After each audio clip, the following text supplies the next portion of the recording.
Lines மீடியாவுக்கு நீங்கள் அளித்து வரும் ஆதரவுக்கு மிக்க நன்றி. தொடர்ந்து எங்களுடன் இணைந்திருங்க. லைக் பண்ணுங்கள், சப்ஸ்கிரைப் பண்ணுங்கள், நண்பர்களுக்கு பகிருங்க. நாம் இணைந்து பயணிப்போம். லைன்ஸ் மீடியா தமிழ் உறவுகளுக்கு வணக்கம். இன்றைய அரசியல் கலன் நிகழ்ச்சிக்கு தங்களை அன்போடு வரவேற்கணும். வணக்கம். வணக்கம் சின்ன. தமிழ்நாட்டினுடைய முதலமைச்சர் விஜய் அவர்கள் மோடியை பார்த்துருக்காங்க. இப்போ பார்த்துருக்காங்க. திரும்ப திரும்ப கேட்குறதுக்கு முதல்வர் விஜய் அப்படிங்கிறது இன்னும் நம்ப முடிய மாட்டேங்குங்க. நடிகராகவே நீங்கள் நம்ம நடிகர் அப்படின்னு தான் பார்த்துட்டதுனால இது ஏதோ என்ன ஓடிக்கிட்டு இருக்கு நம்மளை சுற்றி அப்படிங்கிறது இன்னும் ஒரு இயல்பு நிலைக்கு வரல. இன்னுமே அந்த சினிமா இதுலேயே இருக்காங்க. அவர் இன்னும் நியூஸ் அப்படியே இருந்துட்டாங்க. ஏன்னா அவர் படம் வெளியிடுறதுக்கு ஜெயலலிதா, கருணாநிதி அப்படின்னு மாறி மாறி அதுவும் பெரும்பாலும் ஜெயலலிதா பீரியடில் தான் அவருடைய படங்கள்லாம் வெளியிடுறதுக்கு தடங்கள் வரும். அதுக்காக மன்னிப்பு கேட்பார், இல்லை கையை கட்டிட்டு ஒரு இது பண்ணுவார். இப்போ இந்த காட்சிகள்லாம் பார்க்குறது என்ன தான் நடக்குதுன்னு ஒன்றும் புரியல. சரி போங்க சொல்லுங்கள். அவர் பிஎம் அவர்கள் இப்போ பார்த்துருக்காரு. பார்த்தது அவர் என்னமோ ஒரு 10 நிமிஷம் தான் அப்படின்றாங்க. ஆனால் நிறைய பேர் அதை விமர்சிக்கிறாங்க. ஏன்னா இப்போ ஒரு மோடி ஒரு பிரதமரை பார்க்குறீங்க, ஒரு 10 நிமிஷம்னா பார்க்க முடியும் அப்படின்னு, அப்போ அவர்கிட்ட என்ன இருக்கும் அப்படின்ற மாதிரி விமர்சிக்கிறாங்க. இல்லை அவங்க பார்த்தது என்னவா இருக்கும், இல்லை ஒரு நம்ம மரியாதை நிமித்தமாக எப்படின்னா இருக்கும் அந்த படம்? இல்லை இது பயணம் வரிசையாக தமிழ்நாட்டில் எல்லா கட்சி தலைவர்களையும் பார்த்தாரு. ஒரே ஒருத்தர் மட்டும் பார்க்கல. அவங்க கட்சியே சோழியம் முடிச்சு இன்னும் பார்க்கல. ஆமாம், அதனால் பார்க்க முடியல. ஒரு குற்ற உணர்ச்சி இருக்கும்ல, ஸ்கெட்சி உங்களுக்கு தான் போட்டிருக்கோம் அப்படிங்கிறனால அவரை பார்க்கல. இப்போ வரிசையாக அவரை எல்லாரையும் பார்க்குறதுனால இது ஒரு முக்கியமான ஒரு வரலாற்று நிகழ்வு தானே தமிழ்நாட்டை பொறுத்த வரைக்கும். ஒரு இதுவரைக்கும் கட்டி எழுப்பப்பட்ட பிம்பங்கள் எல்லாத்தையுமே தகர்த்து புதிதாக ஒரு கட்சி ஆரம்பித்த ஒரு நடிகர் அதிகாரத்தில் போய் அமர்றாரு. எல்லாமே சுற்றி அவரோட சேர்ந்து அவர்னால இப்போ ஆந்திராவுடைய துணை முதல்வர் அவருக்கு வேறு ஆசை வந்துச்சு. போஸ்ட் ஓட்டிலாம் தமிழ்நாட்டில் அவருமே நடிகராக தானே அங்கே அவரே நடிகர் தான், அவரே சினிமாக்காரர் தான். அவரும் சினிமா கும்பத்தில் தான் அங்கே ஜெயிச்சிருக்காப்புல. இதில் தமிழ்நாட்டுக்காரங்களை சொல்லி எல்லல் பண்ணி பேசி சிரிக்கிறாப்புல. 2 பேரும் முட்டா பயல்கள் தான். ஒரு 15 வருஷம் ஒரு களத்தில் இருந்தேன் சொல்கிறேன்னா, 15 வருஷம் களத்தில் இருந்தேன். போஸ்டர்லாம் நீங்கள் முதல்ல இந்த கூத்துக்கு இதெல்லாம் பண்ணது என் டி ராமராவ் வகைராக முதல்ல இந்த திராவிடர்களுடைய வேலை தான் இந்த நாடக கூட்டம், இந்த திரைப்படத்தை நம்பி அதை பார்த்துட்டு உண்மன் நம்பி அவர்களுக்கு வாக்களிக்கிறதெல்லாம் இந்த திராவிட புத்திகள். அது தமிழர்கள்ட்ட அதை தமிழர்கள்ட்ட அந்த ஒட்டுவார் ஒட்டியாக அந்த கலிச்சடை புத்தி இங்கே தமிழர்கள்ட்டையும் சேர்ந்துட்டு இவர்கள் இந்த திராவிட கூத்தாடிகளுடைய வேலையை தான் இங்கே அது அண்ணால் ஆரம்பித்து எல்லாருமே இந்த எம்ஜிஆரை ப்ரொமோஷன் பண்ணி அவரை தங்களுடைய அரசியலுக்கு பயன்படுத்தினது. அவருக்கு இருந்த திரைப்பட கவர்ச்சியை திரைப்பட ரசிகர்களோடு அப்படியே விட்டுருந்தாது. அதை அரசியலோட சேர்த்த காவாலி பயல்களே இவங்க தான் அந்த திராவிட கூட்டம் தான். அதை பயன்படுத்தி நம்மளை பார்த்து சிரிக்காங்க. இங்கே போஸ்டர் அது ஒரு அவமானத்துக்குரிய நிகழ்வு தான். ஆனால் நீ யார் சார், நீயே வாக்கியண்ணா, நீயே சினிமாக்காரன் தானே, நீயே சினிமாக்காரங்கனால தான் உன்னை தேர்வு பண்ணாங்க. இல்லை தமிழ்நாட்டை போஸ்ட் ஓட்டி கட் அவுட் வச்சுட்டா நம்ம சீம் ஆயிடலாம் அப்படிங்கிற நினப்பில் அவர் பேசுகிறாப்புல. இது மல்லாக்கப்படுத்திட்டு துப்புறதுக்கு சமம். அதனால் ஓகே போட்டோம், நாங்கள் தமிழர்கள் அவமானத்துக்குரிய தான். இது இந்த மாதிரி இன்னும் இந்த இனம் ஒரு திரை பிம்பத்தில் விழுந்து கிடக்கு. இந்த இனத்தை இதுக்கப்புறம் எப்படி மீட்க முடியுமா அப்படிங்கிறது தெரில. அந்த நம்பிக்கையெல்லாம் சிதைஞ்சு போனது. அதோட விதி. அது இனிமே அவ்வளோதான். அது அந்த புதுப்பேட்டை படத்தில் சொல்லுவாப்பு இல்லையா, அது முடிஞ்சு போச்சு குமாரிங்கிற மாதிரி முடிஞ்சு போச்சு இந்த இனம். அதுக்கு மீண்டு இல்லை. இப்போ இவர் மோடியை போய் சந்திக்கிறாருல்ல, அவர் மாநில உரிமைகள் சார்ந்த விஷயங்கள்லாம் பேச வேண்டிய இது இருக்குது. ஏன்னா இப்போது விஜய்க்கு ஒரு பெரிய சிக்கல் இருக்குது.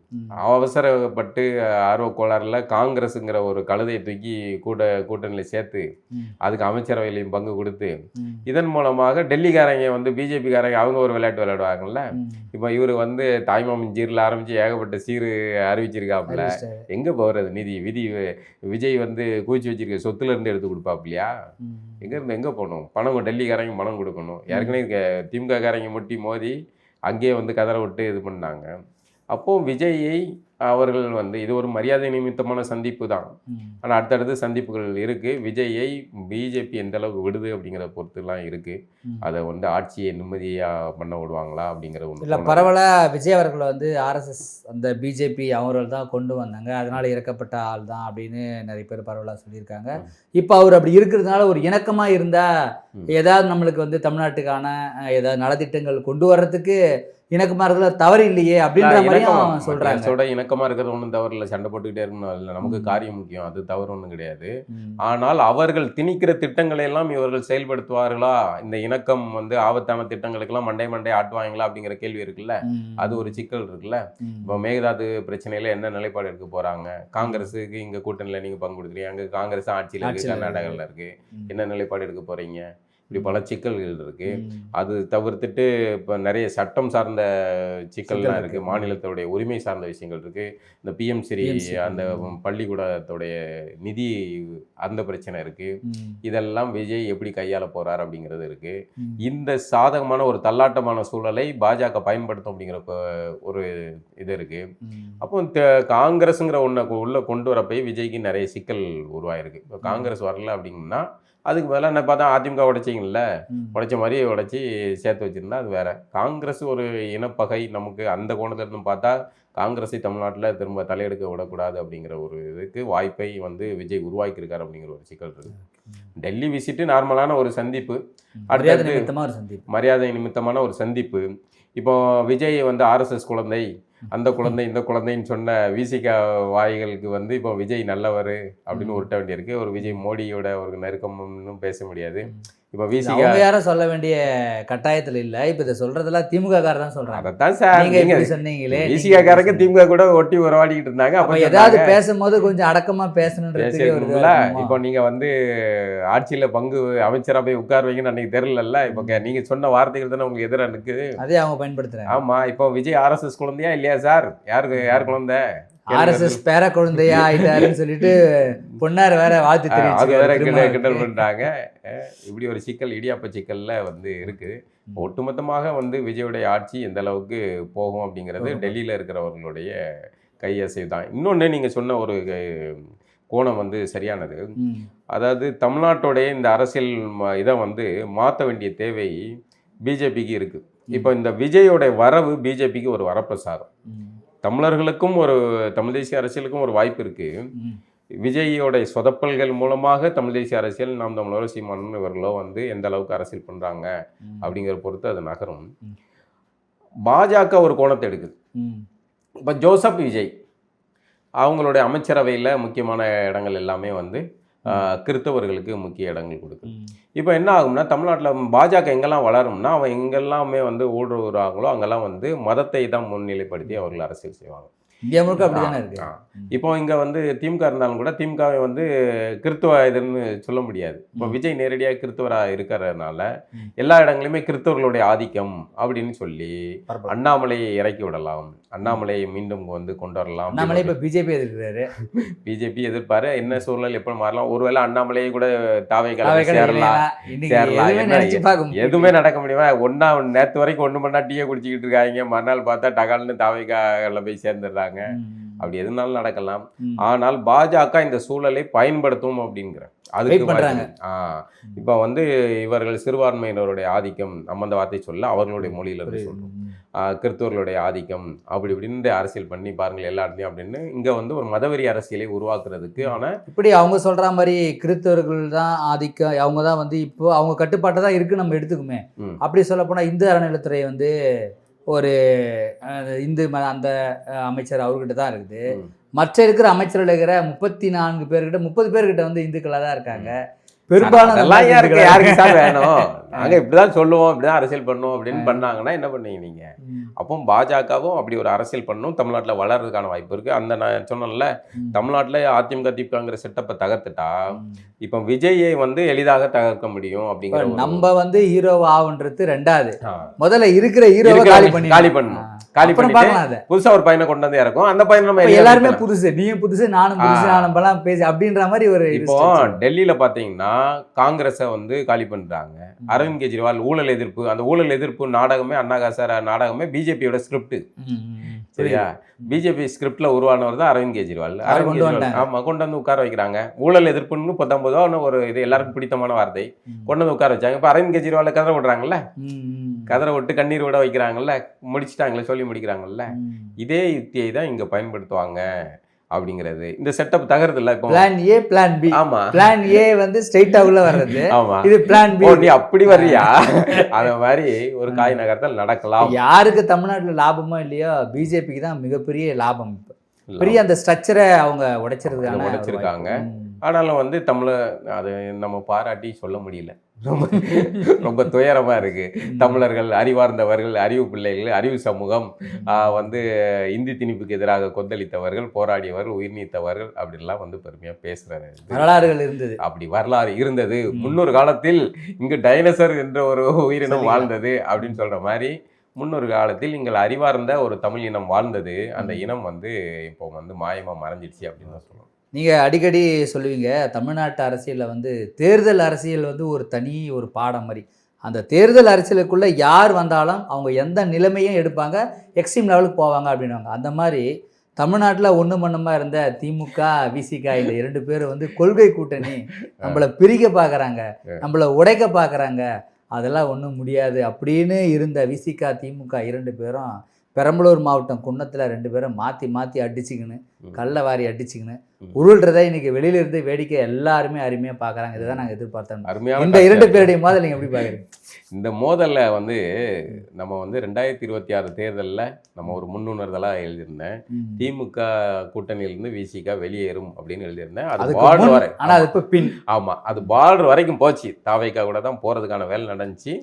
ஆனால் வந்து கடைசியில் திருமாவுடைய தொடையின் நடுங்கித்தனத்தால் அது வந்து பின்வாங்கப்பட்டது. அவர் போட்டியிடுற தொகுதி முதற்கொண்டு பின்வாங்கப்பட்டது.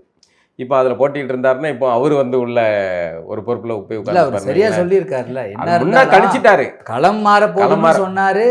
அதில் நம்மளும் களத்தில் இருக்கணும்னு நினைச்சாரு, எல்லாம் பண்ணாரு. ஆனால் சூழ்நிலை காரணமா அவர் சூழ்நிலை என்ன சூழ்நிலை இப்போ அது போகட்டும். இவர்கள் வந்து ஒன்று மண்ணா இருந்தார்கள். நம்ம திமுக விமர்சிச்சா போதும், உடனே குறுக்க மறுக்க ஓடுறது யாரெல்லாம் பார்த்தா எல்லாம் சிறுத்தை குட்டிகளாக ஓடிக்கிட்டு குறுக்க மறுக்க. ஆமாம், குறுக்க மறுக்க நம்ம விடுற அம்பு வந்து திமுகவை பார்த்து விட்டா இவர்கள் பாஞ்சு முதுகுல குத்து வாங்கிட்டு இருக்காங்க. உங்களுக்கு வேலை இல்லாத ஆகிட்டாங்க. ஆமா, இப்போ வந்து அவ்வளோ ஒன்று மண்ணா இருந்தாங்க, அடிச்சுக்கிறாங்க. இப்போ அவர்களுக்குள்ள இது வந்து நடக்கும். இது ஏன்னா விசிகாவை தங்களுடைய கைப்பாவையாக, அடியாளாக திமுக பயன்படுத்தியது. திமுக தான் ஒரு பெரிய கட்சி இல்ல, ஏன் வந்து விசிகாக ஏன் இப்படி கதறணும்? இப்போ மார்க்சிஸ்ட், கம்யூனிஸ்ட், இந்திய கம்யூனிஸ்ட்லாம் போனாங்க, அமைதியாக இருக்காங்க. காங்கிரஸ் போனாங்க, அமைதியாக இருக்காங்க. முஸ்லீம் லீக் போனாங்க, கம்முன்னு இருக்காங்க. ஆனால் விசிகா போனால் மட்டும் ஏன் திமுக இப்படி கதறாங்க?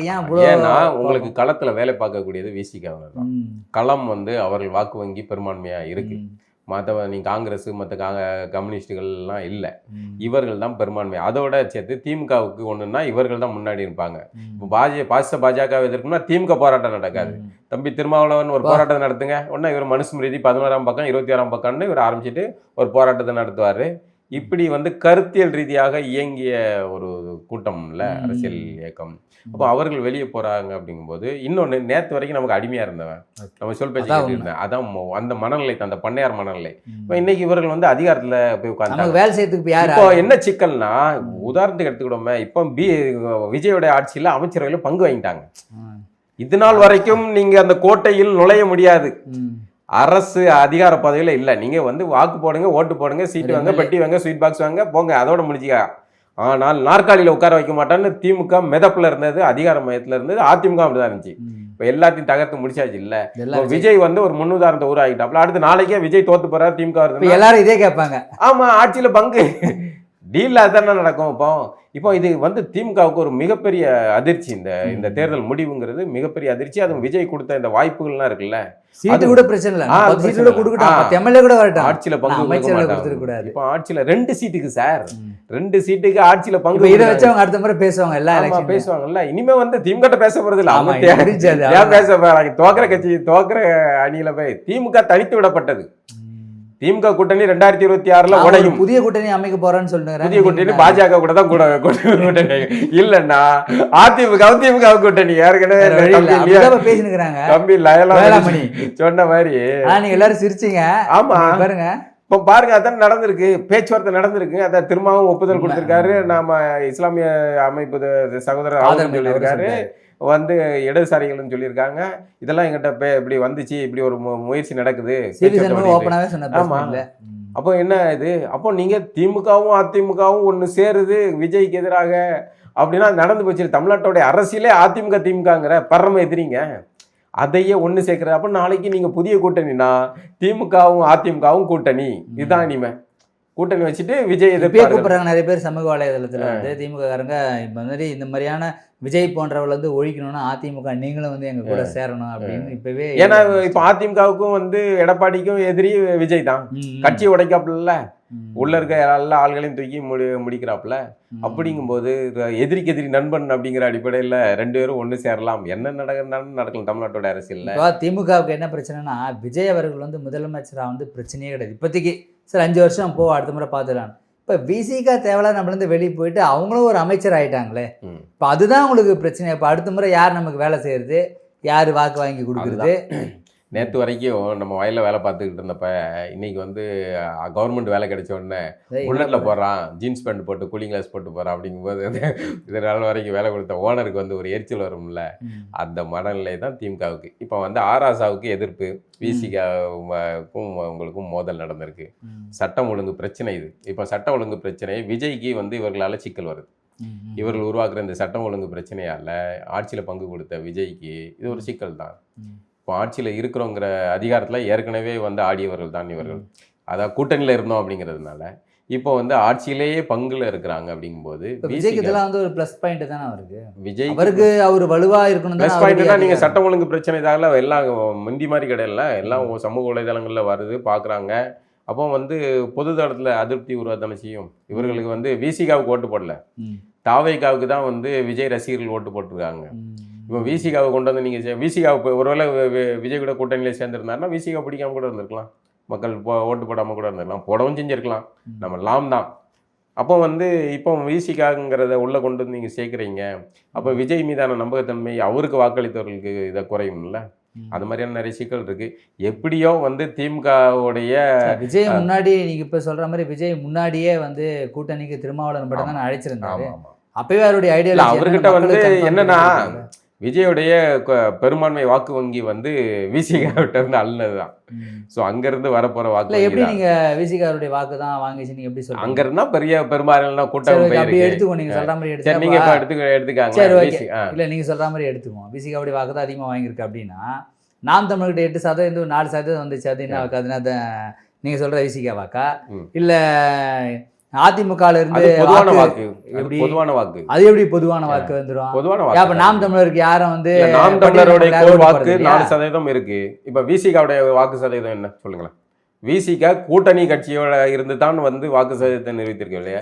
தனித்து நின்று அவங்க வந்து வாக்கு நிரூபிக்கல. நீங்க சொல்றபடி விசிகாவுடைய வாக்குகள் தான் அதிகமா போயிருக்கு அப்படின்றதுக்காக சொல்ல வரேன்.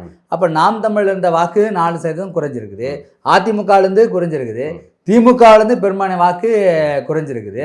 இப்ப எல்லா கட்சியும் வாக்கு குறையும் போது அப்ப எப்படி விசிகாவுடைய வாக்கு தான் குறைஞ்சு எப்படி சொல்ல முடியும்? பெரும்பான்மை வாக்குகள் குறைஞ்சிருக்கு. விசிகா கட்சியுடைய ஆதரவு நிலைப்பாடு ஆட்கள் இருக்காங்கல்ல, அந்த ஆட்கள் கணிசமா குறைஞ்சிருக்கும். கணிசமா குறைஞ்சு இவ்வளவு பேருக்கும் குறையும் போது அதாவது அங்கீகாரம் பெற்ற நாம் தமிழருக்கு குறையுது, அதிமுக அது குறையுது, திமுக அது குறையுதுன்னு போது விசிகாவும் குறைஞ்சிருக்கு தானே. பொதுவான வாக்குகள்னு எல்லா கட்சிக்குமே எப்பவுமே ஒரு வாக்கு சதவீதம் இருக்கும். பொதுவா வந்து வாக்களிக்கக்கூடிய அங்கிட்டு இல்லாம இங்கிட்டு இல்லாம இருக்கக்கூடிய வாக்காளர் இருப்பாங்க.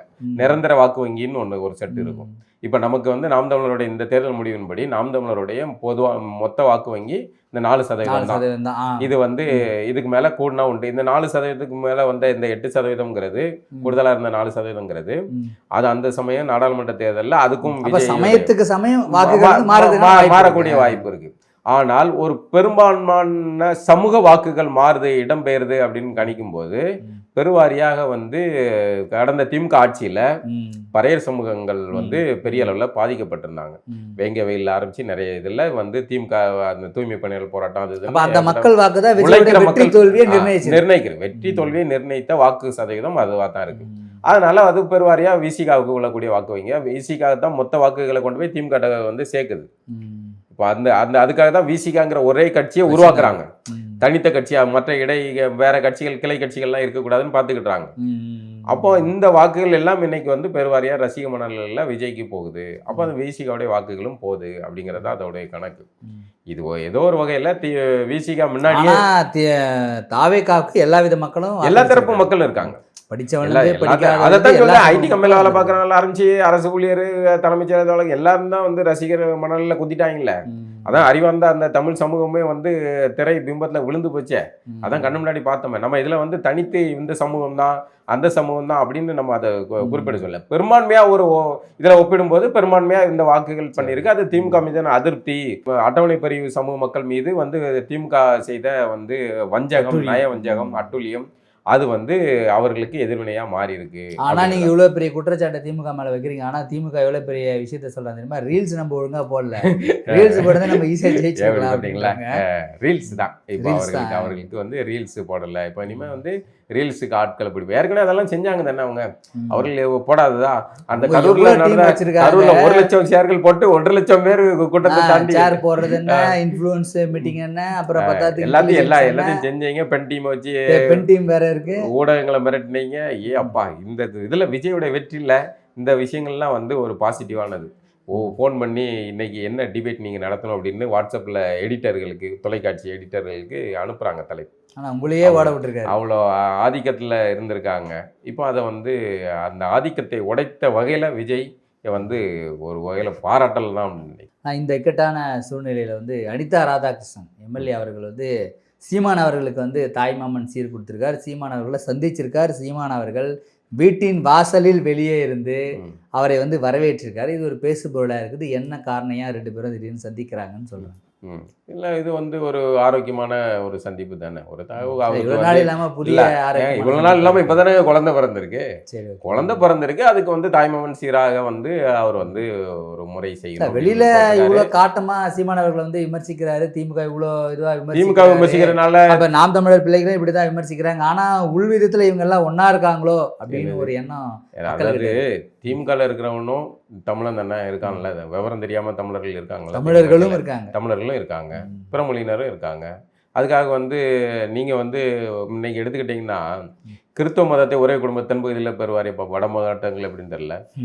ஒரே குடும்பத்தை சேர்ந்தவர்கள் வந்து சித்தப்பா வந்து கிறிஸ்துவராக இருப்பார், அண்ணன் வந்து அவர் இந்துவாக இருப்பார். அதுக்காக அவர் வந்து கிறிஸ்துவத்தை மாறிட்டாரு, அதனால அவர் தம்பி இல்லைன்னு ஆயிருமா? அதை மாதிரி வந்து கட்சி பணிங்கிறது வேற, இது ஆரோக்கியமான விஷயங்கள் தான். ஆனால் இதுக்கு பின்னாடி நிறைய சந்தேகங்கள்லாம் உங்களுக்கு வரும்ல, அந்த சந்தேகங்கள்லாம் சொல்லுங்க பார்ப்போம். இல்லை எனக்கு இல்லை, நிறைய பேருக்கு இருக்கிற சந்தேகம் இப்படிதான். எதுக்கு வந்து இவங்க 2 பேரும் திடீர்னு சந்திக்கிறாங்க? ஒன்னு விமர்சனம் என்ன வருதுன்னா, நம்ம இதை விமர்சனமா வந்து பொதுத்தளத்தில் இருக்கிற விமர்சனமா இருக்கிறதே பேசிடுவோம். பொதுத்தளத்தில் இருக்கிறது என்னன்னா, ஒரே சமூகம் அந்த அடிப்படையில் தாய்மாமன் சீர் கொண்டு வந்தாரா அனிதா ராதாகிருஷ்ணன் அப்படிங்கிற ஒரு கேள்வி வருது. இதை வேற யாரும் செய்யல. முன்னாடி இந்த தாய்மாமன் சீர் வந்து கொண்டு வந்தது முதல்ல பையனுக்கு கொண்டு வந்தாங்களா அப்படிங்கிறது இல்லை. அப்படி அப்போ இந்த நடைமுறை இல்லை. தேர்தல் முடிஞ்சு இந்த நடக்குது. அப்படிங்கும்போது பலரும் பல வகையில பேசுறாங்க. ஆனால் இன்னொன்னு, சீமான் அவர்களுக்கு தேர்தல் ஒரு பக்கத்துல தோல்வி கொடுத்தாலும் அவர் குடும்ப வாழ்க்கையில அவருக்கு வந்து தேவதையாக, ஒரு லட்சுமியாக வந்து பெண் குழந்தை பிறப்பது வரம். சீமானவர்களுக்கு அந்த வரம் கிடைத்திருக்குது. அரசியலில் வந்து ஒரு சர்க்கிள் ஏற்பட்டிருக்கு, இந்த வரம் கிடைத்திருக்குது. அது வந்து அவருக்கு அந்த வகையில் அது ஒரு மகிழ்ச்சியானது. மீண்டும் ஒரு நிகழ்வு சந்திப்போம். நன்றி.